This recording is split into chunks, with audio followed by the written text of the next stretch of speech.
नमस्कार, मैं हूं स्मिता रशाल और आपकी कमाई बढ़ाने वाला ये पर्सनल फाइनेंस का हमारा खास शो योर मनी लेकर हम फिर से हाजिर हैं। जिंदगी के हर कदम पर पैसों की जरूरत के लिए किस तरीके से प्लानिंग करें। योर मनी ना आपको सिर्फ बचत करना बताते हैं बल्कि अपनी बचत पर मोटा मुनाफा कैसे कमाया जाए ये गुण भी हम आपको सिखाते हैं ताकि आप जिंदगी के हर गोल को अच्छे से पूरा कर सके। अगर आप भी योर मनी में सवाल पूछना चाहते हैं तो हमें ईमेल करें। हमारा ईमेल आईडी है yourmoney@nw18.com। आप हमें 7045220000 पर अपना सवाल व्हाट्सएप भी कर सकते हैं। इसके अलावा योर मनी फेसबुक और ट्विटर पर भी लाइव है, आप यहां भी अपना सवाल हमें भेज सकते हैं और अपने जवाब पा सकते हैं। योर मनी पर आपके सभी सवालों का जवाब देने के लिए आज हमारे साथ हैं वाइज इन्वेस्ट के सीईओ हेमंत रस्तगी जी। हेमंत जी, बहुत शुक्रिया हमारे साथ इस शो पे जुड़ने के लिए। और जैसा कि हमारे इस शो का हमेशा से एक रिवाज रहा है कि हम कॉलर्स के कॉल लेने से पहले, उनके सवाल जवाब से पहले कुछ ऐसे बेसिक्स चीजें होती हैं जिनको क्लियर करते हैं ताकि जो नए हैं यानी कि जो म्यूचुअल फंड के बिगिनर्स हैं उनको भी और जो लगातार म्यूचुअल फंड में इन्वेस्ट कर रहे हैं उनको भी कुछ जानकारियां मिल जाए और उनके कॉन्सेप्ट जो हैं वो भी क्लियर हो जाए। तो आज हम बात करेंगे मल्टी कैप और फ्लेक्सी कैप पर। और हाँ, यहां पर हम बात करेंगे मल्टी कैप बनाम फ्लेक्सी कैप की। तो मैं चाहूंगी कि सबसे पहले हेमंत जी आप जरा इस फंडे को क्लियर करिए कि ये मल्टी कैप की एबीसीडी जो होती है वो क्या होती है।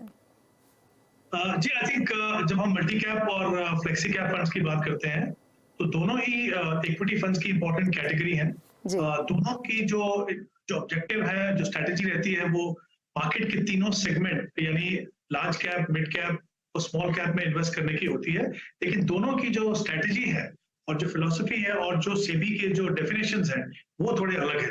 पहले अगर हम मल्टी कैप फंड से शुरुआत करें तो जो सेबी की जो डेफिनेशन है मल्टी कैप फंड्स की, उनमें एटलीस्ट 75% पैसा जो है वो फंड मैनेजर को इक्विटी में इन्वेस्ट करना होता है और उसमें 25% जो है वो मिनिमम लार्ज कैप में और 25% मिड कैप में और 25% स्मॉल कैप में इन्वेस्ट करना होता है। यानी तीनों सेगमेंट के अंदर बराबर बराबर एक्सपोजर मिनिमम किसी भी फंड मैनेजर को मल्टी कैप फंड में इन्वेस्ट करना होता है। जो बाकी 25% है वो उनके पास फ्लेक्सिबिलिटी होती है कि वो किसी भी सेगमेंट में जहां पे उनको लगे पोटेंशियल उसके हिसाब से वो इन्वेस्ट कर सकते हैं। बट अगर हम एनालिसिस करें पोर्टफोलियो की जितने मल्टी कैप फंड्स हैं तो हम पाएंगे कि जो 25% का जो एक बड़ा हिस्सा है वो ज्यादातर जो है वो लार्ज कैप में जाता है। तो थोड़ा सा बायस आपको दिखेगा लार्ज कैप में, बट सबसे इंपॉर्टेंट चीज ये है कि तीनों के तीनों जो सेगमेंट है मार्केट के उनमें आपको एक्सपोजर मिलेगा। अगर हम फ्लेक्सी कैप फंड की बात करें तो वहां पे डेफिनेशन थोड़ी सी सिंपल है। वो ये है कि फंड मैनेजर को एटलीस्ट 65% पैसा जो है वो इक्विटी में लगाना होता है। उसके अंदर मतलब वो चाहे तो 75, 85, 95 जितना भी लगा सकते हैं, बट उनके पास फ्लेक्सिबिलिटी है। दूसरा, जो पोर्टफोलियो बनाते हैं उसमें उनको फ्लेक्सिबिलिटी ये है कि वो जितना भी एक्सपोजर चाहे वो डिफरेंट मार्केट सेगमेंट में लगा सकते हैं। मल्टी कैप फंड जैसा नहीं है कि आपको मिनिमम तीनों सेगमेंट में इतना पैसा आपको इन्वेस्ट करना है। तो अगर आप चाहें तो जितना पैसा चाहे लार्ज कैप में लगाएं, जितना पैसा मिड कैप में लगाएं। उनमें भी अगर हम ज्यादातर फ्लेक्सी कैप फंड्स के पोर्टफोलियो की एनालिसिस करें तो हम देखेंगे कि वहां पे सिग्निफिकेंट पोर्शन जो है वो लार्ज कैप में जाता है। मतलब ऑन एन एवरेज हम कह सकते हैं कि 70 या 75 या 70% पैसा जो है वो उससे ज्यादा भी कई बार लार्ज कैप में होता है और बाकी जो बचता है उसका बड़ा हिस्सा जो है वो मिड कैप में होगा। अमूमन आप देखेंगे कि फ्लेक्सी कैप फंड्स में जो स्मॉल कैप जो स्टॉक्स होते हैं बहुत कम हो या फिर कभी कहीं आपको शायद देखने को भी ना मिले। तो ये दोनों में ये फर्क है। एक तरफ तीनों सेगमेंट में इन्वेस्टमेंट होना है, दूसरी तरफ फ्लेक्सिबिलिटी है जहां पे फंड मैनेजर चाहे पैसा लगा सकते हैं। अब ये इंपॉर्टेंट जानना है कि कौन ये फंड किसके लिए सूटेबल है। अगर आप ऐसे इन्वेस्टर हो, आप चाहते हो कि तीनों सेगमेंट में मेरा पैसा लगा रहे और हम ये भी नहीं चाहते कि हमें उसको रीबैलेंस करना पड़े समय समय पे, यानी अगर बहुत ज्यादा एक्सपोजर मिड कैप में हो जाए तो उसको कम कैसे करें, वो किसी भी इन्वेस्टर के लिए प्रॉब्लम होती है। तो आपके लिए फिर जो मल्टी कैप फंड्स है वो सूटेबल है। लेकिन क्योंकि 50% पैसा लार्ज कैप और मिड कैप और स्मॉल कैप में जाता है उसमें वॉलेटिलिटी ज्यादा हो सकती है, लेकिन ऑफकोर्स साथ में उसमें पोटेंशियल भी है कि वो आपको लॉन्ग टर्म में ज्यादा रिटर्न दे। फ्लेक्सी कैप फंड उन इन्वेस्टर्स के लिए अच्छा होगा जो चाहते हैं कि उनके पोर्टफोलियो में थोड़ा सा बायस रहे लार्ज कैप का, लेकिन साथ में वो ये भी चाहते हैं कि कुछ पैसा जो है वो मिड कैप और स्मॉल कैप में रहे। यानी खुद ना डिसाइड करके आप फंड मैनेजर को डिसीजन देते हो कि आप जितना पैसा जिस सेगमेंट में आप लगाना चाहो वो लगा सकते हो। तो जैसा मैंने शुरुआत में कहा, दोनों ही इंपॉर्टेंट कह सकते हैं कि ये कैटेगरीज हैं, बट डिसीजन इन्वेस्टर को ये सोच के लेना है कि आपका खुद का रिस्क प्रोफाइल क्या है और आप किस तरह का पोर्टफोलियो बनाना चाहते हैं। अगर खुद के रिस्क पे आप इसका चुनाव कर सकते हैं, लेकिन हेमंत जी फिर भी हमारी ये कोशिश रहती है कि एलोकेशन को लेकर जो थोड़ा बहुत डाउट रहता है लोगों के दिमाग में, उसको भी हम लगे हाथ दूर कर दे जब हम किसी भी कैप की बात करें। तो यहाँ पर इन दोनों कैप की जिस तरीके से आपने बात की, तो एलोकेशन, एक स्टैंडर्ड एलोकेशन क्या होगा अगर हम एक पोर्टफोलियो के लिहाज से इसकी बात करते हैं? तो देखिए, जनरली मेरा ये मानना है कि अगर आप ऐसे इन्वेस्टर हो जो अपना पोर्टफोलियो बना रहे हो लॉन्ग टर्म के लिए, तो आपके पोर्टफोलियो में, जैसा मैंने कहा, कि बायस होना चाहिए लार्ज कैप, यानी ज्यादा प्रोपोर्शन जो है वो लार्ज कैप में होना चाहिए। क्योंकि जब हम लार्ज कैप की बात करते हैं तो हम बात कर रहे हैं कि इंडिया की जो टॉप 100 कंपनीज हैं in terms of market cap, यानी जो दिग्गज कंपनियां हैं, वो 100 कंपनीज में वो पैसा इन्वेस्ट होता है। तो जाहिर सी बात है कि जब आप 15, 20, 25 साल के लिए इन्वेस्ट करते हैं तो आप चाहते हैं कि आपका ज्यादा पैसा जो है उन कंपनीज में लगे तो उतने लंबे समय तक सर्वाइव करें और वो ग्रो करती रहे। तो जनरली मेरा ये मानना है कि थंब रूल अगर आप लेके चलें तो 60% पैसा आपका लार्ज कैप में हो और 40% जो है वो मिड और स्मॉल में हो। उसमें भी आप कह सकते हैं कि जो 40% में भी कम से कम 70% या 60% जो है वो मिड कैप में और बाकी स्मॉल कैप में। तीनों सेगमेंट का आपके पोर्टफोलियो में इंपॉर्टेंट रोल है। स्मॉल कैप जो स्टॉक्स हैं बेसिकली वो आपको ज्यादा रिटर्न दे सकते हैं, लेकिन वो वॉलेटिलिटी ज्यादा होते हैं, इसीलिए उनका होना जरूरी है आपके पोर्टफोलियो में, लेकिन प्रपोर्शन आपके लिए बहुत इंपॉर्टेंट है। तो ये तो आपका ब्रॉड एलोकेशन है। उसको चुनने के लिए आपके पास 2-3 तरीके हैं। जैसे हमने कहा, अगर आप चाहें तो मल्टी कैप फंड ले सकते हैं, अगर आप चाहें तो फ्लेक्सी कैप फंड ले सकते हैं, अगर आप चाहें तो अलग अलग लार्ज, मिड और स्मॉल में इन्वेस्ट कर सकते हैं। बट वो डिपेंड करेगा आप किस तरह के इन्वेस्टर हैं। नए निवेशक है, बहुत ज्यादा समझ नहीं है किस तरह से रीबैलेंसिंग करना है, कैसे चुनना है, तो फिर ये दोनों की दोनों कैटेगरी मुझे लगता है काफी इंपॉर्टेंट। और छोटा सा सवाल मेरा ये रहेगा आपसे हेमंत जी, की जो टैक्सेशन होता है खास करके फ्लेक्सी कैप में, उसको हम कैसे समझेंगे टैक्स के लिहाज से? ये दोनों की दोनों जो है वो इक्विटी कैटेगरीज है, तो जो टैक्सेशन दोनों का बिल्कुल सेम है। यानी 1 साल के बाद अगर आप पैसा निकालते हैं तो आपको लॉन्ग टर्म कैपिटल गेन देना है वो 10% पे, और अगर शॉर्ट टर्म में आप निकालते हैं 1 साल के अंदर तो आपको 15% देना है। तो ये जो टैक्सेशन दोनों का बिल्कुल बराबर है, क्योंकि दोनों के दोनों इक्विटी कैटेगरी के फंड्स हैं।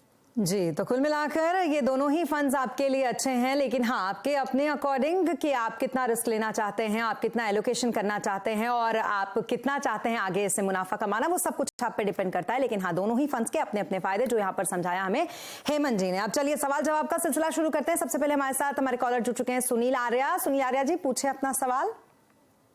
Thank you ma'am, thank you sir.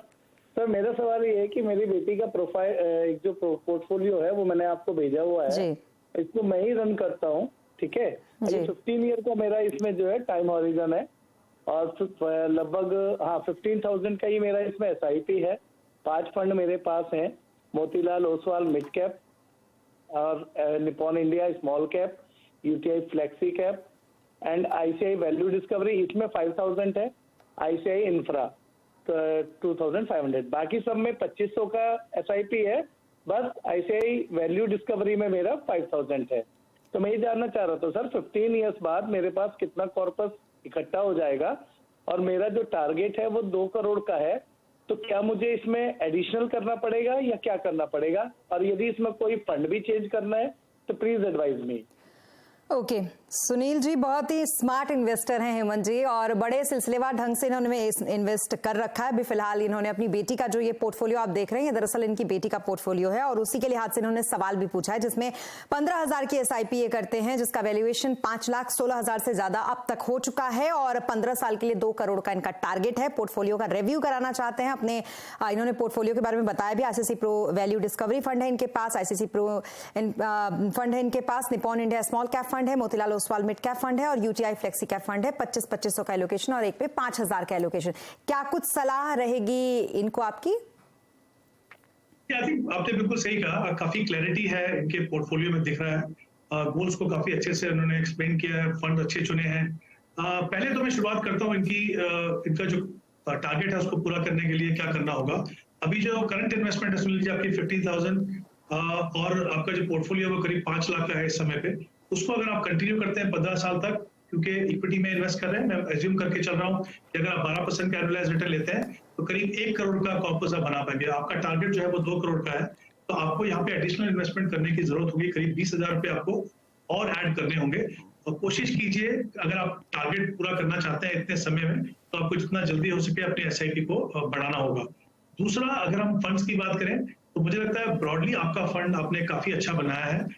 Value discovery में आपने ज्यादा इन्वेस्ट किया है, बट वो वैल्यू बेस्ड फंड है, ऑब्वियसली उसकी परफॉर्मेंस काफी अच्छी है और इस समय पे आई थिंक वैल्यू स्ट्रेटेजी अच्छा परफॉर्म कर रही है। सिर्फ एक ही बदलाव मैं चाहूंगा यहाँ पे आप देखें, आपके पास एक मिड कैप है, एक स्मॉल कैप है, एक फ्लेक्सी कैप फंड है और एक वैल्यू फंड है।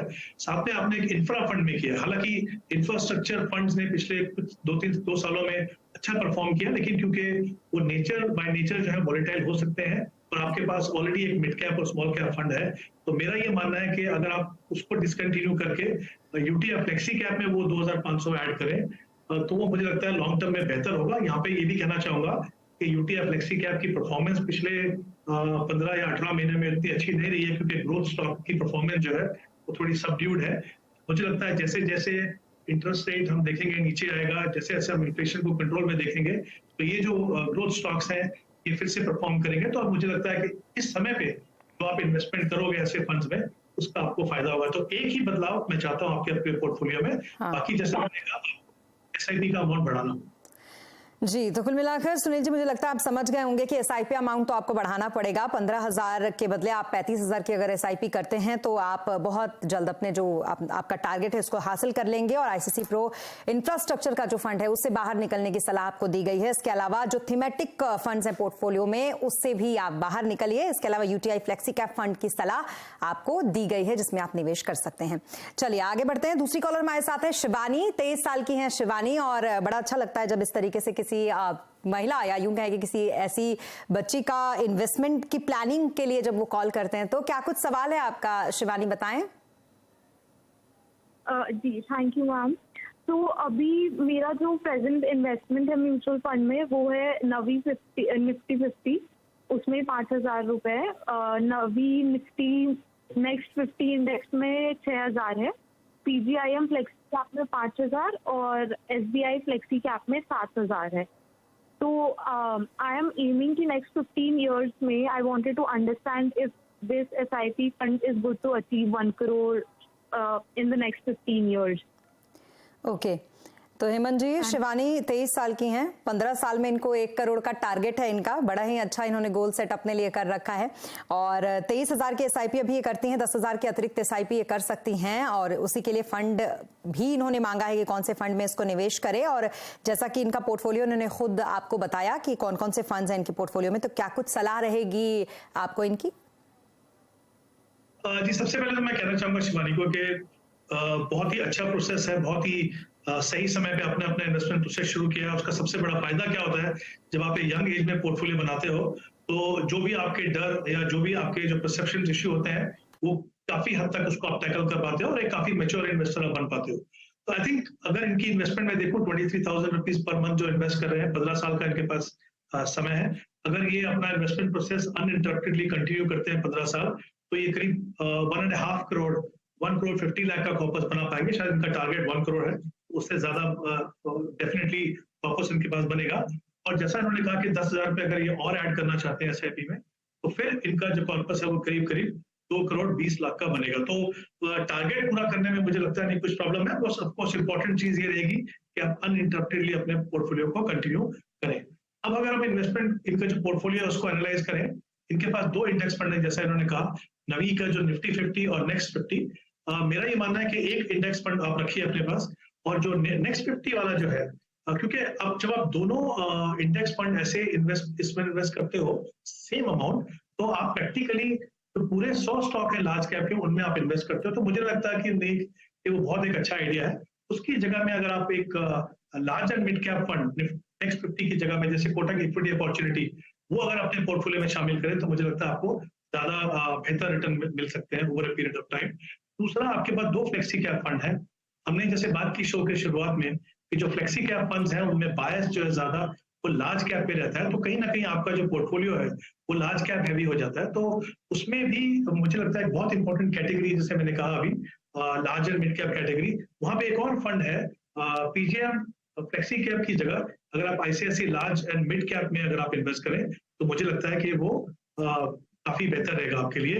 और अगर आप 10,000 रुपये एडिशनल इन्वेस्ट करना चाहते हैं तो एक मल्टी कैप फंड अपने पोर्टफोलियो में रखिए, जो Nippon India multi cap fund हो सकता है। पूरा अमाउंट उसके अंदर आप इन्वेस्ट कर सकते हो, तो उससे क्या होगा, आपकी पोर्टफोलियो परफॉर्मेंस सुधर सकती है। दूसरी बात, जो सही बैलेंस होना चाहिए आपका एलोकेशन तीनों मार्केट सेगमेंट में, उस तरीके से आप अपने पोर्टफोलियो में अचीव कर पाओ। जी, तो कुल मिलाकर आपके एसआईपी के लिहाज से बहुत बैलेंस्ड और बहुत ही अच्छा आपने प्लानिंग कर रखा है। लेकिन हाँ, थोड़ी बहुत सलाह आपको फंड को लेकर यहाँ पर दी है हेमंत जी ने। PGIM इंडिया फ्लेक्सी कैप से बाहर निकलने की सलाह आपको दी गई है। इसके अलावा नवी निफ्टी नेक्स्ट 50 इंडेक्स फंड से भी आप बाहर निकल जाइए। आपको निवेश करने की सलाह कोटक इक्विटी ऑप्स फंड में और ICICI Pru large and mid cap fund में, Nippon India multi cap fund में, इन फंड्स में आप निवेश करें। और जिस तरीके की सलाह दी है हेमंत जी ने, उसके अकॉर्डिंग अगर आप करते हैं तो आप बहुत जल्दी बहुत अच्छा मुनाफा बहुत कम उम्र में ही कमा सकती हैं। यहां वक्त हो गया एक छोटे से ब्रेक का, रुकेंगे एक ब्रेक के लिए, लेकिन जल्द हाजिर होंगे। सवाल जवाब का सिलसिला योर मनी में यूं ही चलता रहेगा।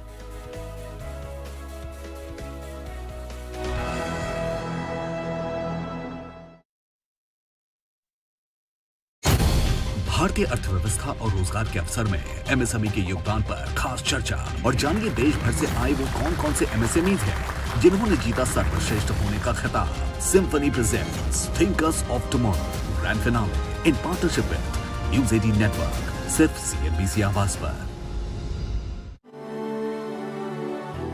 The colors of an Italian summer, brought to you by Zodiac, finest quality clothing.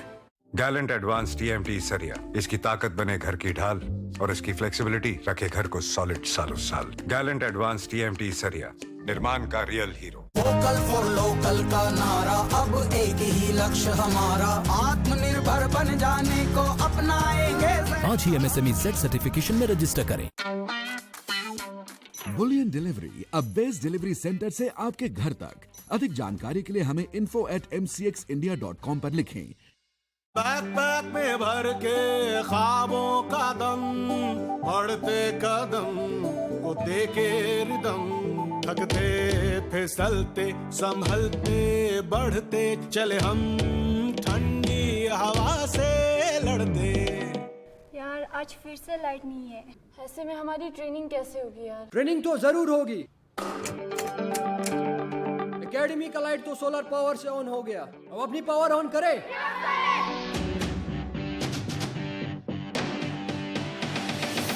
होगी रोशन हर रात, तू चल दे पावर को ग्रीन सिग्नल। जुड़िए न्यूज़ 18 नेटवर्क और टाटा पावर के सस्टेनेबल इज अटेनेबल मिशन से। एक आवाज जो कभी दबती नहीं। ये वो चैनल नहीं है जहां पे शोर मचा के आप डिबेट करें। एक आवाज जो सामने लाती है असली मुद्दे। भगवान राम और रामचरितमानस पे इस तरीके की टिप्पणियां राजनीति से प्रेरित हैं क्या? एक आवाज जो सिर्फ देश को रखे आगे। क्या बिहार में अब 2024 का चुनाव मंडल और कमंडल के बीच में होगा? बहस के शोर से अलग देश की सबसे असरदार बहस, देखिए आवाज अड्डा।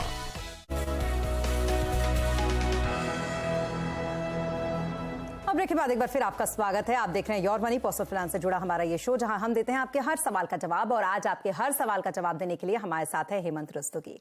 चलिए, दूसरे कॉलर हमारे साथ फोन लाइन पे जुड़ चुके हैं। डॉक्टर अनंजय श्रीवास्तव इनका नाम है, उनसे पूछते हैं। अनंजय जी, बताएं क्या कुछ है आपका सवाल?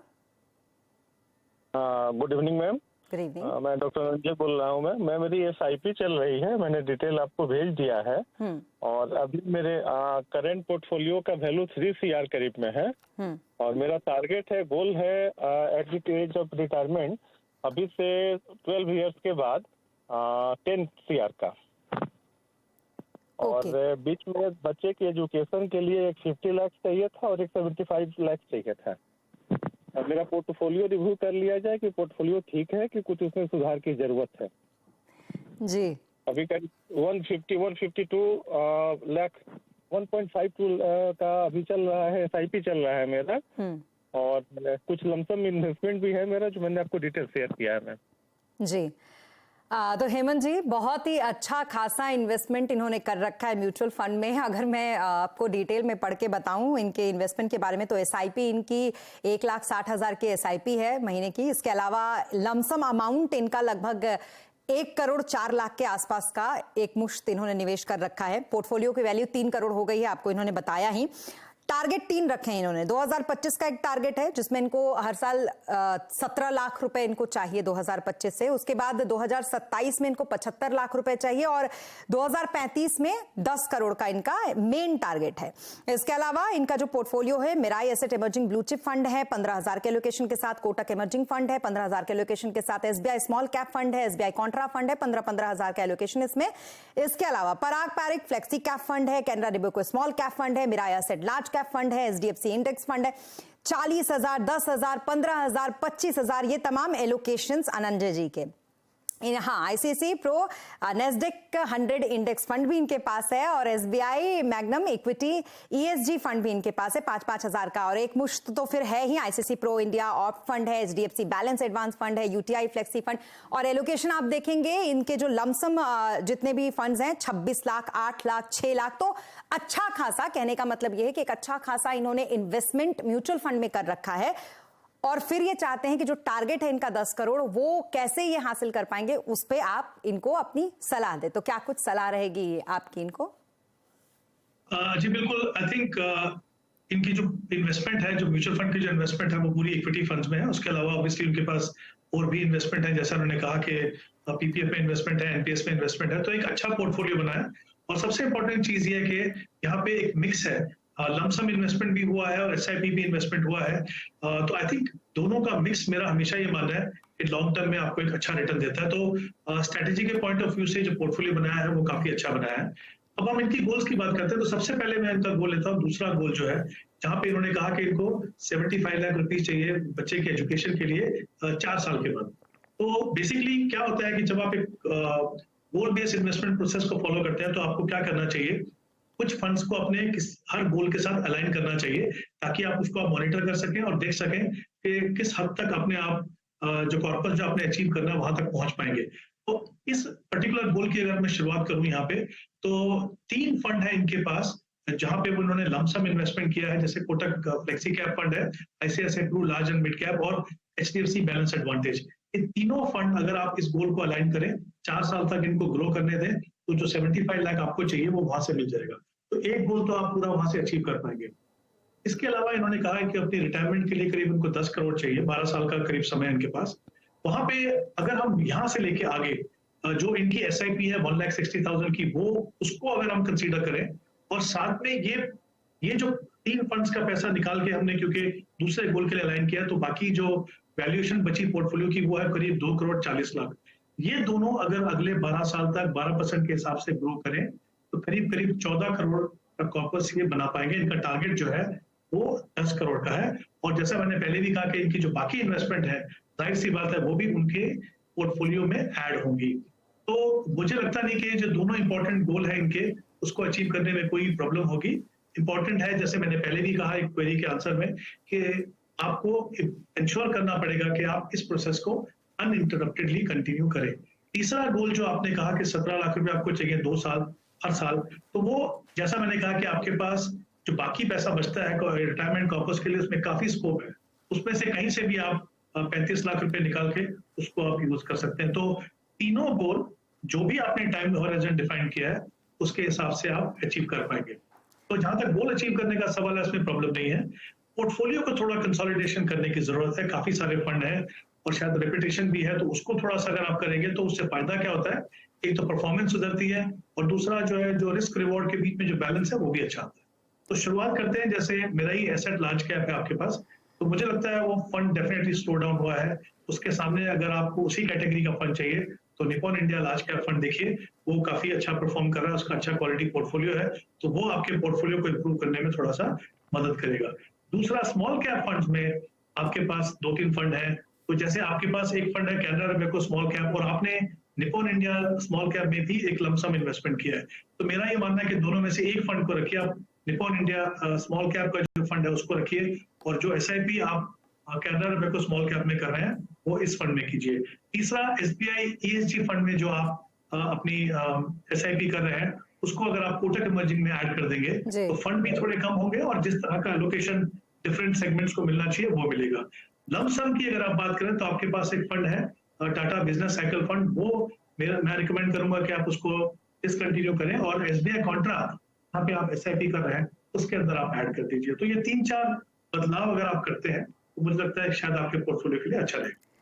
जी, तो कुल मिला के अनंजय जी, जो आपका निवेश है उससे आप बड़े ही आसानी से अपने गोल को अचीव कर लेंगे। बस जरूरी है कि थोड़ा सा कंसोलिडेशन जो है वो अपने पोर्टफोलियो में करें, और जो रिपीटेशन है आपके पोर्टफोलियो में फंड्स का उससे आप बचे, वरना गोल और टारगेट तो आपका बिल्कुल अचीव होना ही है, जैसा कि हेमंत जी ने आपको बताया। चलिए, तो अब सवाल जवाब का सिलसिला तो यहाँ पर खत्म करते हैं, लेकिन हेमंत जी, आज के टॉप 4 पिक्स आपके क्या रहेंगे? देखिए, मैं 4 फंड जो मुझे देने हैं, मैं शुरुआत करता हूँ निपॉन इंडिया मल्टी कैप, इस फंड का मैंने जिक्र भी किया, ICICI Pru large and mid cap, Kotak emerging जो एक मिड कैप फंड है, और Parag Parikh flexi cap fund. ये 4 फंड मुझे लगता है, चाहे आप एक्सपीरियंस इन्वेस्टर हो, चाहे आप नए निवेशक हो, शुरुआत करना चाहें, और जैसा मैंने पहले भी कहा था कि डिफरेंट मार्केट सेगमेंट में सही एक्सपोजर लेने के लिए ये एक अच्छा कॉम्बिनेशन है, और ये फंड का कंसिस्टेंटली अच्छा परफॉर्मेंस ट्रैक रिकॉर्ड है। जी, तो कुल मिलाकर एक अच्छा फंड जिसको आप अपने अकॉर्डिंग, यानी कि आपकी सहूलियत के हिसाब से आप अपने पोर्टफोलियो में जोड़ सकते हैं। अगर आप नए हैं तो अगर आप पोर्टफोलियो बनाना चाहते हैं तो आप इन फंड्स पे आगे बढ़ सकते हैं। कुल मिला के इस फंड पे इन्वेस्टमेंट करिए और खूब मुनाफा कमाइए। इसी के साथ हमारे साथ इस शो में जुड़ने के लिए बहुत शुक्रिया आपका हेमंत जी, और सारे सवालों के जवाब देने के लिए। और अब इसी के साथ योर मनी में आज के लिए बस इतना ही, लेकिन खबरों पर लगातार अपडेट के लिए आप बने रहें CNBC आवाज के साथ।